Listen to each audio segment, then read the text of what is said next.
এখানে আমি কাঁকরোল ভেজে নিচ্ছি, সরষের তেল দিয়ে ভাজছি দেখে। দেখো সরষের তেল ফুলে একদম উঁচা হয়ে গেছে, এখন আর কাঁকরোল দেখা যাচ্ছে না, শুধু দেখা যাচ্ছে সরষের তেল ব্রাবল হচ্ছে, সেটাই দেখা যাচ্ছে। আমি কাঁকরোল ভাজছি। কারা কারা এইভাবে কাঁকরোল ভেজে খাও অবশ্যই বলবে, আর আমার মতো সরষের তেল দিলে কাদের কাদের ফুলে যায় সেটাও বলবে।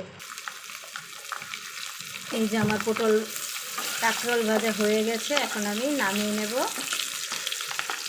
দেখো তোমার কাঁকরোল ভাজাটা ঠিক আছে কিনা।